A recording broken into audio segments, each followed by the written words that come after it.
So I was pulling off of the sample. I was just kind of going off of, what she had. I know in the notes it said basically don't copy. The first attribute portion here. Can you guys read this? I know it's kind of. Yes. So this portion that was the hardest is for the pin ID, which I had traded to the, or which I adapted to our beer bottle ID, and there's not much more you can say about it. Like she said, don't copy it, but it's a number assigned to. I guess I could change this so it says a beer bottle in the collection. Starting with 1 and progressing upward in sequential order. That one was pretty easy. Yeah, and we can't name that. I mean, we can't really name that either. I think the database is going to do that for us. Yeah. Get down to the next step. Mm-hmm. The only thing I didn't do, which she seemed to do in her sample, is I didn't go into and really flesh out what the user would use it, or why this attribute would be useful, like the reason for inclusion. I kind of detailed what is specific about it, but like I saw in here in the sample where it says if a collector was using the pins as a display, he or she would want to know the occasion that it was being used for. And other than it's kind of hard because we really don't have a specific user base. Well, we kind of. Yeah. If we look at the other projects we did. Yeah, we talked about the collector, and I kind of mentioned that in a few places, but it's definitely a portion that needs to be fleshed out. Okay. That's all I'm getting at. Okay. I can help with that. Since I wrote that user part on the other project, and she said we can recycle bits from it, so I'm totally gonna do that. Okay, good. Mm-hmm. So yeah, I just kind of went down the list. I tried to be as specific as possible, and then the rules for cataloging. Oh yeah, that's the next step. That should be number 2. All right. And then beer bottle ID. I had just started on that first one when I noticed that all 3 of us were on, so or all 4 of us. Mm-hmm. This part should want me to pull up the database? Yeah, go ahead and do that. Yeah, I was gonna say this part should be pretty easy once we get into it. If we've all watched the health session, and it sounds like we all have, it's really just a matter of adapting it based on the syntax that the program needs. And luckily, most of ours are they're either going to be lists or they're going to be checkbox, like yes or no. It seems like that's the way to go with the yes or no questions, just to do checkbox. Yeah, yeah, and she gave us a great example of how to word that too.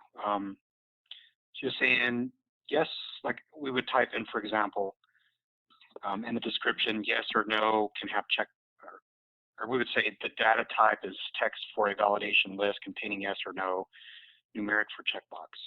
Right. All right, I'll pull this up.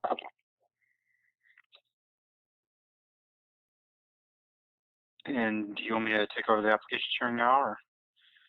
Yeah, I guess if everybody else has access to this Google Doc, then you really don't need to if you're going to be the one manipulating the database.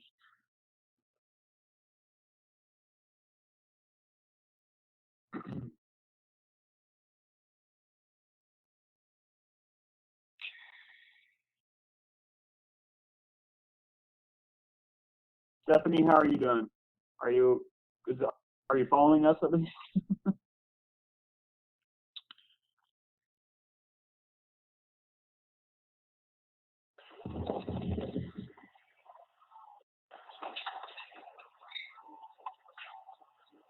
I guess just beer bottle collection, huh? Yeah.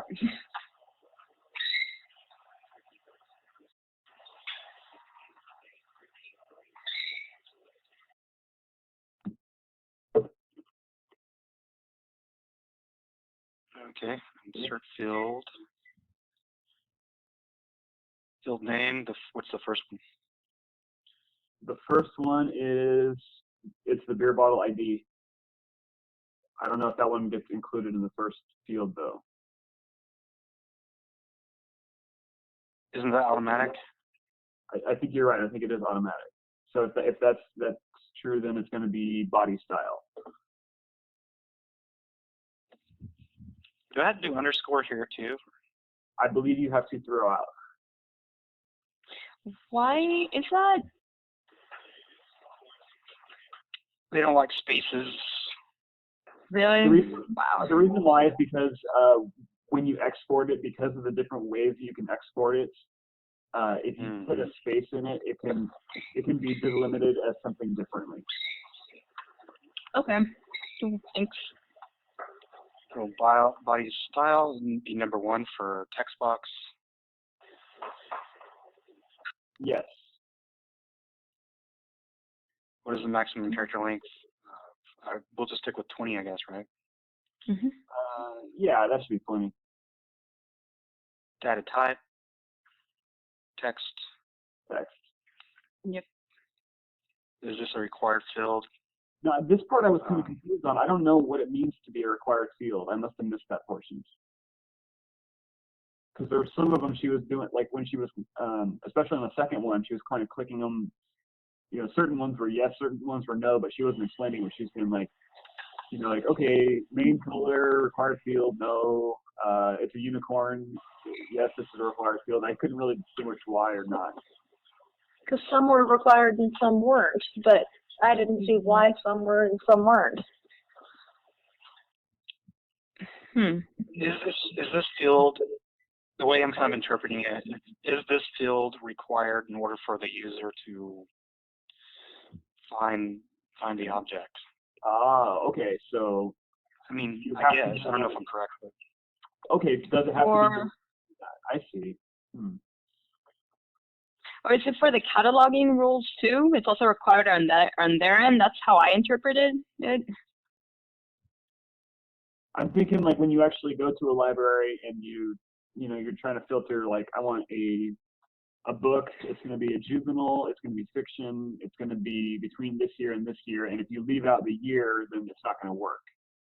That would be required. If you leave out the year and it still will come up with everything else, that would be not required. Does that make sense? Roxanne, I know you're in the library field. That's got to make sense to you. Well, on the handout it just says which fields are mandatory, must contain data, and which are not.